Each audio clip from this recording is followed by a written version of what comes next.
Om Jnanatimirandhasya Jnananjana Shalakaya Chakshurunmilitam Yena Tasmai Shri Gurave Namaha.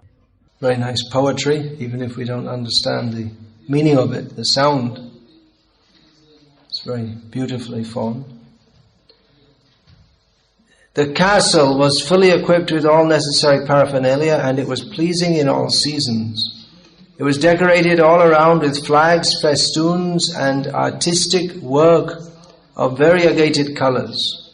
It was further embellished with wreaths of charming flowers that attracted sweetly humming bees, and with tapestries of linen, silk, and various other fabrics. Text 16. Upario parivinyasta nilayeshu pritak pritak kshiptai kashipubhi kantam paryanka vyajana sanai. Translation: the palace looked charming with beds, couches, fans and seats, all separately arranged in 7 stories. Purport: it is understood from this verse that the castle had many stories. The words upari upari vinyasta indicate that skyscrapers are not newly invented. Even in those days, millions of years ago, the idea of building many-storied houses was current. They contained not merely 1 or 2 rooms, but many different apartments, and each was completely decorated with cushions, bedsteads, sitting places, and carpets. Is anyone surprised upon hearing this description and this purport? You're not surprised. Well, the average reader, of course the average reader wouldn't be reading the Srimad Bhagavatam, Canto 3, Chapter 23, Text 16. The average reader doesn't read the Srimad Bhagavatam. I hope the average devotees are reading the Srimad Bhagavatam. It used to be a standard within the International Society for Krishna Consciousness that its members read Prabhupada's books, but nowadays it seems to be more like optional. So, those who have read this far have got used to all kinds of things like flying castles, which, according to European folklore, would be just that, folklore, some kind of story that people used to believe in dragons and witches. Of course, in the modern West, they still believe in angels. A lot of people still believe in that. I think that became popular after some movie in the 1980s or whatever. Everyone started believing in angels. I don't know if they believe in God, but they believe in angels. I have my own angel who is looking after me. Anyway, these kind of descriptions, they do not tally with the modern scientific worldview. And actually, it seems that most people in the world don't really subscribe to the modern scientific worldview, which is supposed to be the worldview that everyone subscribes to.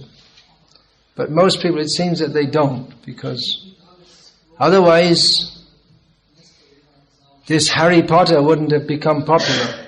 If people didn't believe in the possibility of things that are not allowed in the modern scientific worldview, then Harry Potter and angels, movies about angels and all this kind of thing could have never become popular. It should have been banned as some kind of promoting unscientific ideas. However, Srila Prabhupada states, as he always does, in a very matter-of-fact kind of way, that first of all, he says, even in those days, millions of years ago. So according to the modern scientific outlook, millions of years ago, there weren't people, and even if there might have been people, they weren't living in castles. They were running around, grunting, and hitting each other on the head with clubs from time to time. In other words, they were a little bit more sophisticated than the gorillas, but not much. However, here in the Srimad Bhagavatam is a description of civilization millions of years ago with flying castles. Not everyone had a flying castle. Kadamuni had a flying castle. But the point is that Srila Prabhupada he has no reservations about stating the Vedic version. And even though, according to Pratyaksha Praman, or the evidence that we can gather with our eyes and other senses, there are no such things as flying castles. We don't have any record of flying castles. What to speak of one created by the desire of an accomplished yogi. Srila Prabhupada states it as a matter of fact, that this is what was going on millions of years ago. Of course, the yogis themselves, they don't fit the scientific evidence. There are yogis, even in the modern day, who defy scientific norms. I remember seeing on television, as in my childhood, a yogi who was put in a glass cage, I guess you could call it, which was a vacuum. And of course they didn't have the TV camera on him all the time because it would have been kind of boring. But he sat there for over half an hour, then they took him out. Now, human beings can't live for half an hour in a vacuum because they have to breathe. But the yogi did. And it was, of course you had to believe the TV people that it was actually a vacuum. But then you have to believe that the scientists on all their experiments, that we have done this experiment and this is the result. And presumably if anyone doubted that the yogi was sitting in a vacuum for half an hour or whatever the time was, that if anyone doubted it strongly enough, they could attempt to see that for themselves by calling the yogi and doing whatever is required to test it for themselves. So Srila Prabhupada, he accepts the Vedic version in all respects and presents it within his Bhagavatam purports, within all his purports.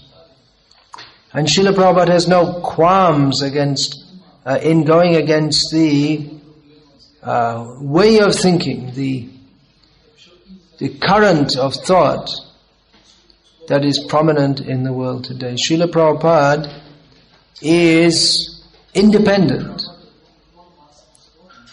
in the sense that, of course, the jiva is always dependent upon Bhagavan, who is the supreme independent. But Srila Prabhupada is independent inasmuch as he is not influenced by mundane thoughts.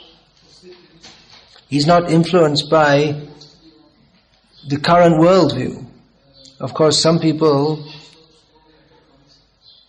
have proposed that Srila Prabhupada was influenced by what they call Victorian values. However, we, meaning those who want to accept Srila Prabhupada as, according to the descriptions of Shastra, that pure devotees are guided by Krishna. Mahatma nastu mang partha daiving prakritim ashritaha. They are under the protection of the divine nature. So they live in this world and they may appear to be products of the environment in which they act, because just like in Srila Prabhupada's childhood, he went on the tram. So everyone else in Calcutta also probably went on the tram at some point in time. But that doesn't mean that because Srila Prabhupada, or he dressed in a certain way in his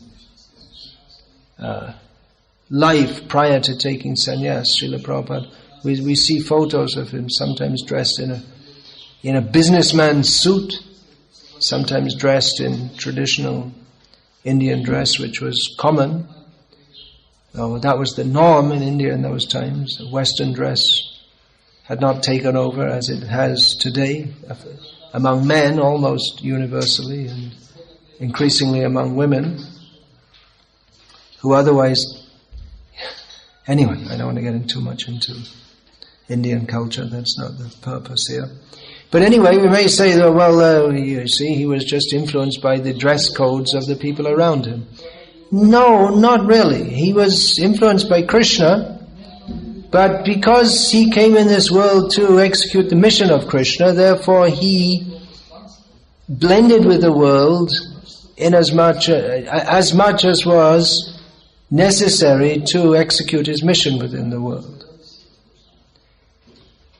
But he didn't adopt the way of thinking of the world. He made that very clear when he first came to America, when one Ram Krishna mission sannyasi, was some weeks or months after Srila Prabhupada came to America. When he was in New York, one Ram Krishna mission sannyasi advised him that now you're in the West, you should adopt Western ways. You have to wear Western clothing and eat with a knife and fork, and in this cold climate, meat eating is essential. And Srila Prabhupada didn't accept any of that. He maintained the diet, which he had more or less the same diet to a large extent as that is he'd followed within India, and specifically he took Krishna Prasad. He maintained his clothing style gradually with a few modifications. You'll find in the early pictures of the devotees of Krishna in the Western countries, they all wear, it's like a standard uniform that they wear, this polo top sweater. Do you know what that means? Polo top sweater. It comes up like this and it folds over. I don't know why it's called polo top, and it's not that important. One of these was given to Srila Prabhupada as a gift at some point in time, and he wore it, and then that became, everyone else thought, well, if Prabhupada's wearing it, we should wear it too. And so it became standard. But Srila Prabhupada, along with that, wore his sannyasi bahivasa and uttariya, which means this part and this part. And Western style shoes. When Srila Prabhupada first came, he came in those, which also isn't traditional actually, plastic shoes, which were very common in India at that time. Some kind of, difficult to describe, a little pointy, and that's also not Anyway, the point is, later on Srila Prabhupada, he wore shoes, different kinds of shoes, those made in the West. Some kind of soft slippers.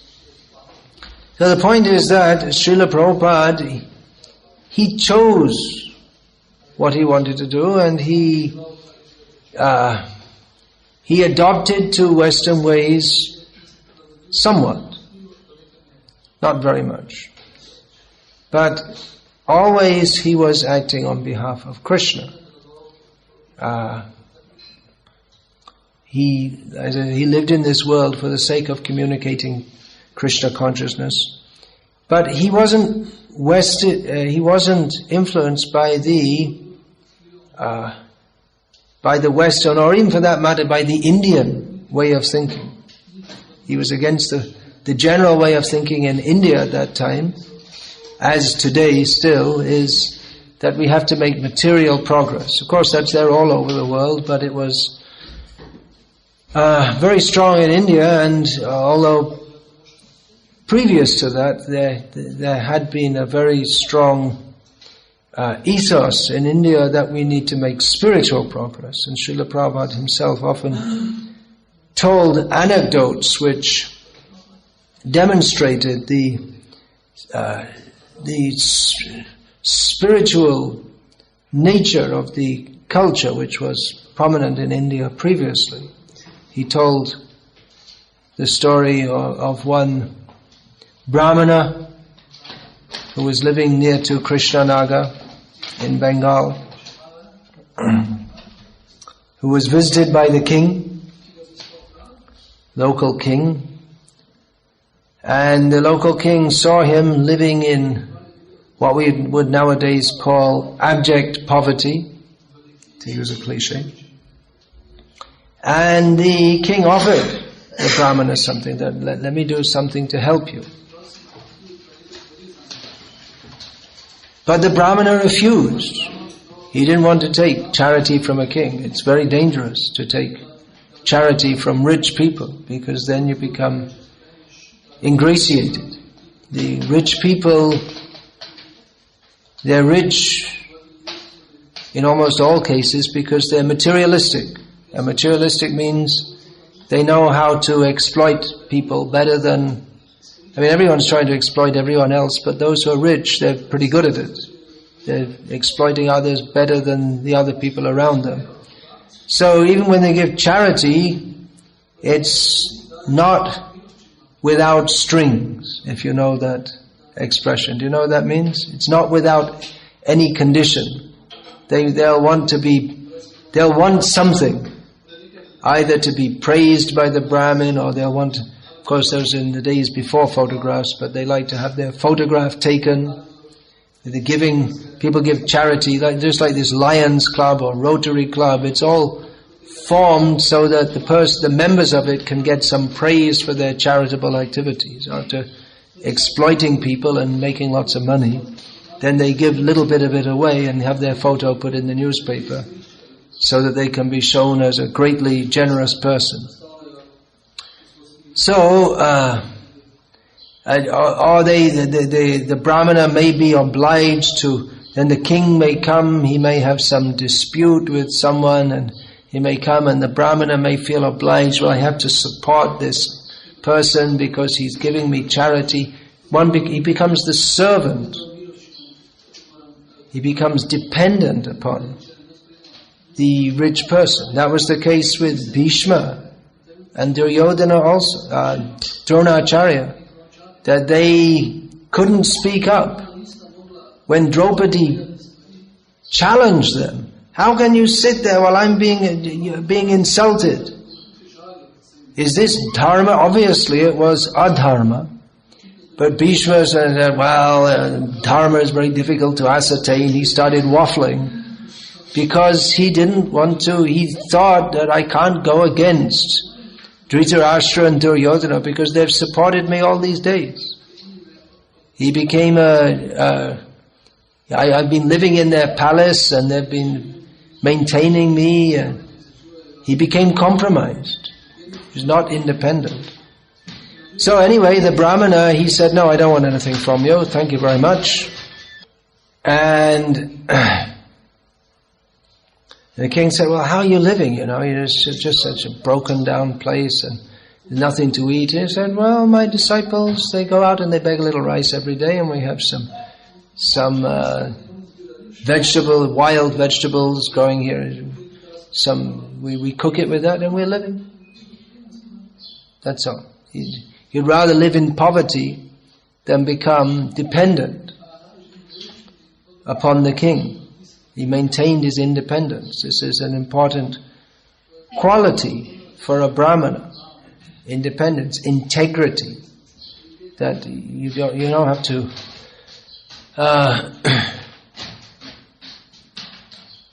one doesn't change his message for the sake of flattering others, but speaks without being obliged to others. Thus Chaitanya Mahaprabhu said, Nirapeka na hoile, dharma, what is that? Dharma na hoi rokkone. That if one is not nirapeka, if one is not independent, if one is not on any particular side, then then dharma cannot be protected. Dharma requires, for the protection of dharma, it requires persons to speak clearly and authoritatively, without any personal consideration. So Srila Prabhupada maintained his independence and accepted the Vedic viewpoint and preached that, even though many, many points that Srila Prabhupada presented went against the current chinta shrot, that is the term, the way of thinking of the world. Just like here, Srila Prabhupada writes, even in those days, millions of years ago. And he's just writing, taking it for granted that millions of years ago there was civilization. Whereas in the modern way of thinking, it's not accepted. They think that civilization has reached its zenith in modern Western man, especially Anglo-Saxon. But according to the Vedic version, there was civilization millions of years ago. And yogis, an accomplished yogi like Kardama Muni, can, by his desire, by the power he has obtained from performing yoga, he can manifest a castle that can fly in the sky. Not only in the sky, but from throughout space. So Srila Prabhupada is not only not cowing down, or not just saying, well, you see, we think that there were skyscrapers. In our opinion, you see, it's not like that, but he's challenging. His method of writing is challenge. You think you have your skyscrapers. Well, there were skyscrapers millions of years ago. What do you know about your little tin can skyscrapers? He's taking an aggressive position. Whereas we might take if we were challenged on this, we might say, well, that's why I might try and kind of hide it away and not talk about it very much. But Srila Prabhupada is saying, what do you know about skyscrapers? We had skyscrapers millions of years ago in Vedic civilization. What are your little skyscrapers that someone comes and flies a plane into and it all collapses? So we're told. So Srila Prabhupada was aggressively independent. He aggressively spoke against the modern Western civilization as a disaster, as destroying the whole Western way or modern way of thinking, is destroying the actual purpose of human life. Jivasya tattva jignasa. Life is meant for inquiring into the nature of reality. But modern so-called civilization has got so many defects. They got it so wrong, and they're so puffed up about being right, but they got it so wrong.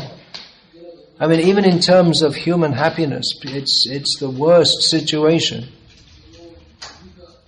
Even in their known history, they say that now we're so advanced, but practically speaking, we see that in all these so-called unadvanced countries, when they open up to the Western way, then immediately, just like you can see in Slovenia, that immediately, or all the modern advancement, along with it comes so many social problems and moral decline, and the family breaks up, and the whole thing's a social disaster. And what's the payoff? What do you get in return? Well, you can get McDonald's, I guess, is something. And what else? You can get beer from all over the world and all these different advantages. These are the so-called advantages. And in the meantime, already it was Mleccha civilization here, but it became Ati Mleccha, super Mleccha.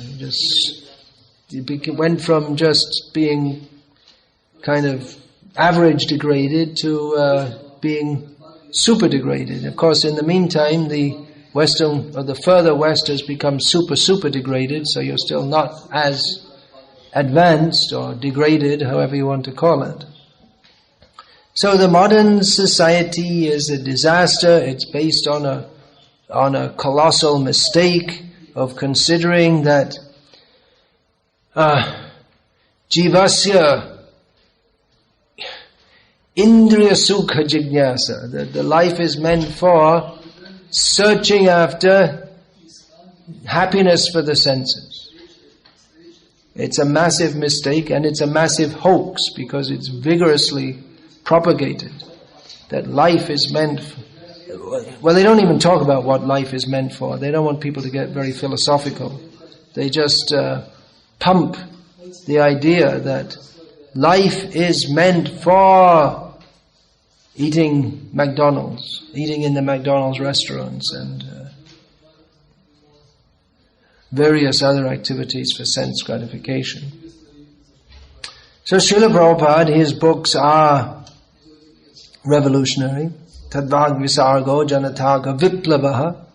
They're meant for creating a revolution in the impious lives of a misdirected civilization. This is Srila Prabhupada's translation of these words of Vyasadeva, written 5,000 years ago, and fulfilled in Srila Prabhupada's mission, that of translating the Srimad Bhagavatam without any compromise, without caring even what the Western or modern way of thinking might be.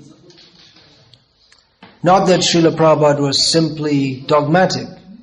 He met with intellectuals from various walks of life, and he discussed with them in an intelligent way, not just that, well, we don't believe you, boom, finished. But he discussed in an intelligent way all these different points. And he wanted his disciples to do so also. Srila Prabhupada himself said that I am not a scientist.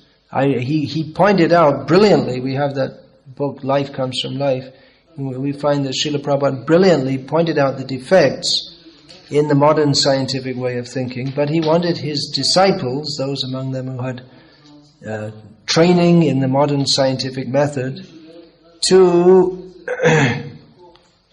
do research and present in scientific terms how everything that Srila Prabhupada has presented is actually correct. That life comes from life. Life doesn't come from matter. This should be scientifically shown. That the universe cannot come into being by chance. So all these points are now becoming prominent in the scientific world. As you all know, there's a big debate in the modern scientific world over the evolution by chance versus what is called intelligent design theory, because by doing more and more research, they've found that actually it's impossible. There are so many factors required. If it's to be postulated that life has arisen by a random combination of chemicals, but there are so many factors required which were of incredible complexity, which for even one of them to come about by chance is, according to statistical probability theory, impossible. Of course, the idea is that, well, if there are enough chances, it's likely to come about. But there is, when in probability, then if the probability of something happening is 1 to the power of minus 20 million, for instance, that's considered an impossibility. It just doesn't happen. And then if you have, but there are so many complex factors which all need to be in tune, fine-tuning at the same time. And then you get 1 to the power of minus 20 million times another 1 to the power of minus 20 million. There's about, more than 100 of these factors. And even one of them to come into being by chance is impossible. And then you have more than 100 factors which all have to be in place at the same time. And therefore, scientists themselves are saying that, well, evolution, it couldn't have happened. So actually Srila Prabhupada wanted his own disciples to do this, but anyway, it's happening in science. So in this way, Srila Prabhupada, he spoke against so many of the sacred theories of modern man, just like democracy. Srila Prabhupada called it demon crazy. And people say, democracy. You see, that's the reason, that's the excuse that they're in Iraq, isn't it? It's for the sake of establishing democracy.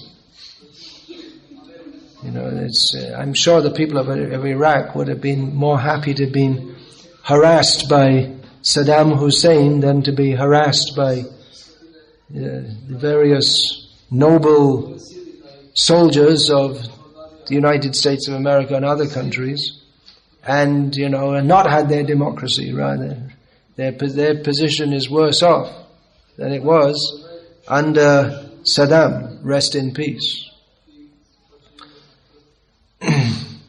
So, it's considered a sacred principle. But Srila Prabhupada, he pointed out there's so many defects in democracy. The people are voting; they have no idea what the issues are, and therefore it appeals. The democracy, you have to appeal to the sentiments of stupid people, because most people, even from the not even speaking spiritually, even materially, most people, they have no idea. You talk about what are the issues, just like the American presidential election is coming up, and there's foreign policy issues, there's economic issues, and most people, they've no idea what are the complexities of the issues involved, and how are they going to vote? They can only vote on sentiment. That's why someone like Ronald Reagan gets in because he's a good entertainer.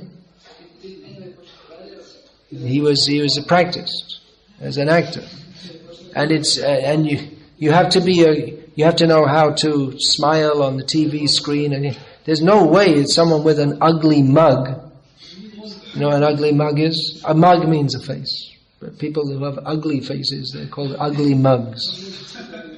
They can get elected as the president of a country because he might be a very intelligent, very capable leader, but if he's not good looking, then there's no way of getting voted in.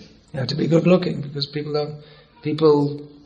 are attracted to those whose the skin stretched on their face looks somewhat attractive. They like that better. Skin stretched over their skull. So Srila Prabhupada spoke against democracy.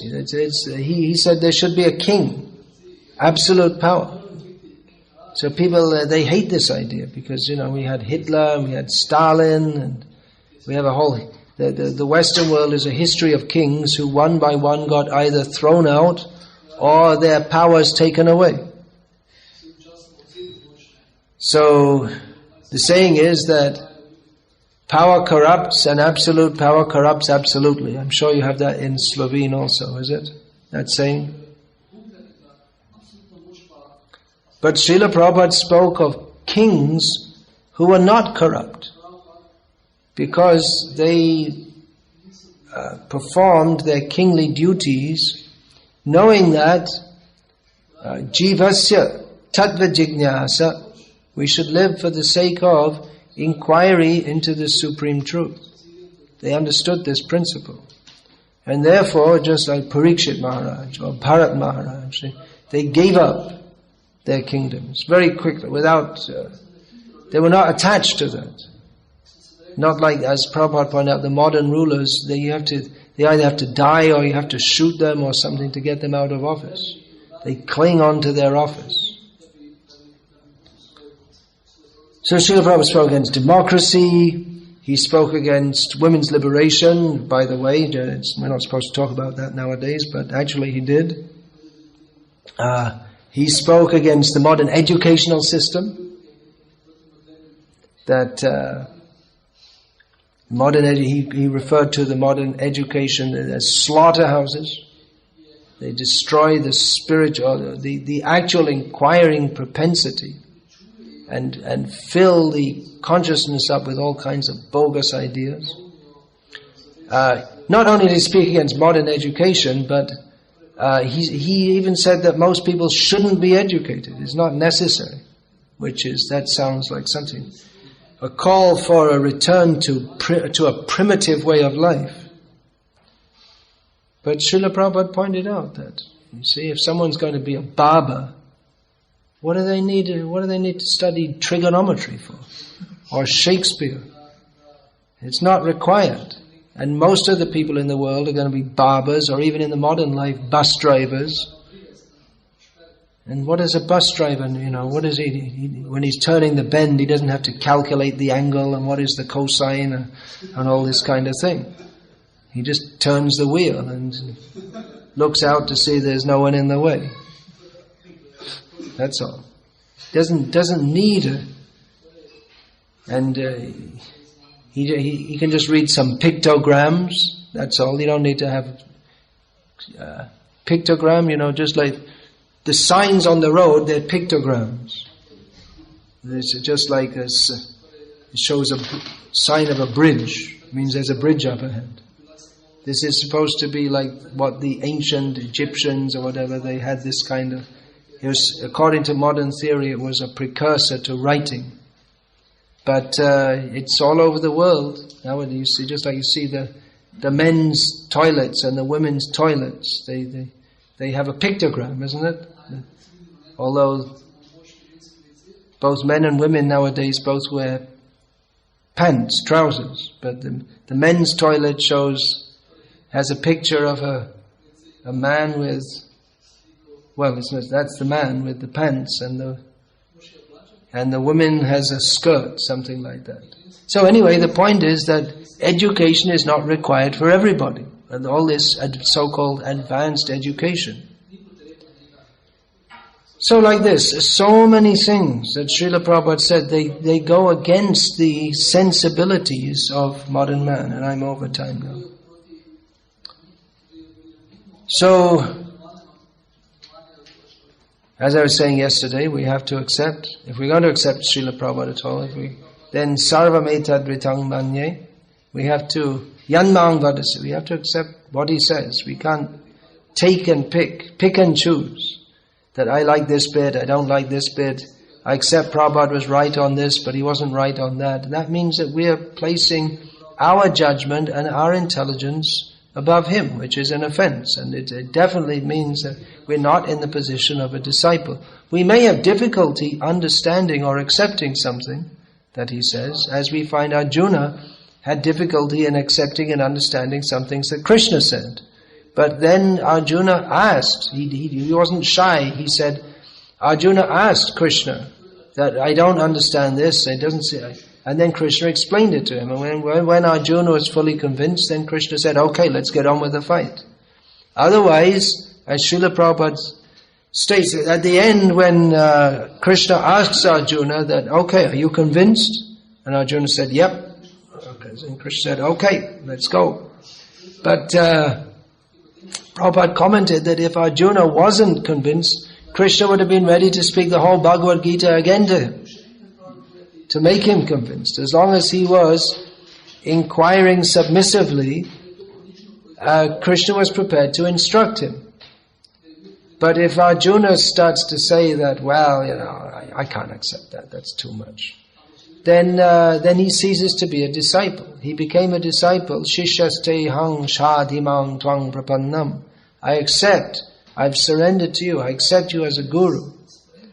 So of course this culture isn't known in the modern world, and the modern educational system simply makes one puffed up, and everyone thinks they know so much when they know actually nothing about the real values of life. So it just produces a bunch of puffed up rascals who have no idea what the actual purpose of life is, but think that they're very intelligent, which means they're the worst possible candidates for making any advancement in spiritual life, which begins with submission to the genuine Acharya. Okay, well, this is a big topic, and I'm not going to pursue it further now. Are there any questions? Yes, please. After what you explained about how to rule society, what is the best way Prabhupada suggested, what would you think if someone will give you the possibility to choose a king to rule? What advices would you give to him how to put the principles of Krishna consciousness? What principles would we introduce? Of course, it's all highly theoretical, but you never know. Krishna can give us the whole world in, what did Prabhupada say, 18 days or something. What would we advise a king? Well, we'd have to advise according to Guru, Sadhu and Shastra. Srila Prabhupada, when he went to meet Indira Gandhi, who you may remember was the Prime Minister of India up until about 1978 or something, when she was killed. She had 2 terms in office. Anyway, Srila Prabhupada went to meet her, and he had written in his notebook some points that he proposed to make to her. Which he didn't at the time, because she wasn't in a mood to hear him, even though she'd given him an appointment. She was afraid of being assassinated, because Mujibur Rahman in Bangladesh had just been assassinated thanks to the CIA, and she was afraid that she was the next. So she wasn't in a mood to listen. So anyway, the Prabhupada made 9 points. I can't remember them all, but some of them were that all the members of the parliament should be initiated brahmanas. And then he wanted to make her favorite son, Sanjay, the king, and she should be the mother queen.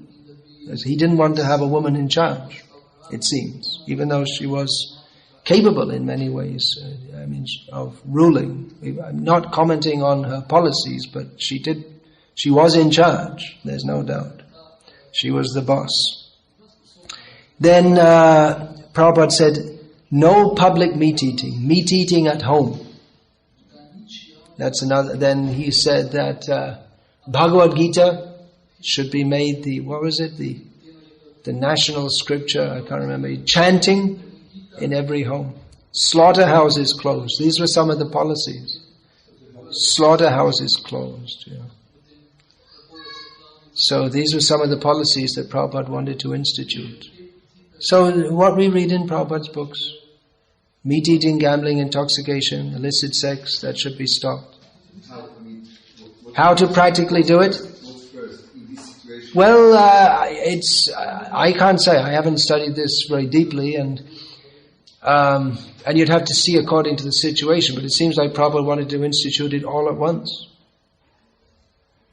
It is a difficult question how to institute all these things in the nuclear age.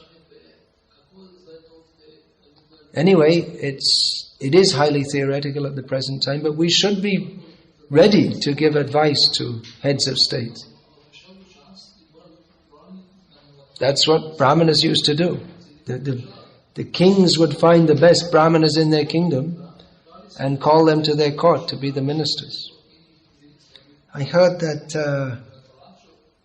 Virachandra he was in Osijek, he's in Macedonia. He's advisor to the president or something like that, I was told. Dangerous. If you don't advise him to stop the sinful activities in the kingdom, it's better not to be the advisor. But the modern presidents or heads of state, they can't do this because they rely on the citizens' votes. But actually they should be telling the citizens what to do, not round the other way. It's a different approach altogether. The citizens are supposed to be controlled. Just like there's a lot of protest about Prabhupada saying that women should be controlled and they shouldn't be independent. But actually all the citizens are controlled except the Brahmanas, who they're not exploiting others, so they don't need to be controlled. Otherwise they're all controlled, and even the Brahmanas within the family system, everyone's controlled. Even a man may be married with children, but he has to follow the order of his father. So it's just a matter. Everyone is within the Vedic system. There's a lot of control over people. There's not that much. This idea of independence in the modern age, you can say anything, do anything, you can walk around more than half naked, and you can insult anyone you like. It's not allowed. The whole concept of society was different. Life is meant for God realization, and then the society should be set up towards that aim, and to save people from degrading themselves. So control is needed. That you just can't buy meat, and you can't. Women, they can't just go independently, and then they can just be free to offer themselves or be exploited by others. No. Control is needed. Otherwise, the tendency to exploit becomes the norm of civilization. It becomes the predominating factor within society, which we see at the present time. People have freedom to indulge in their senses and exploit others.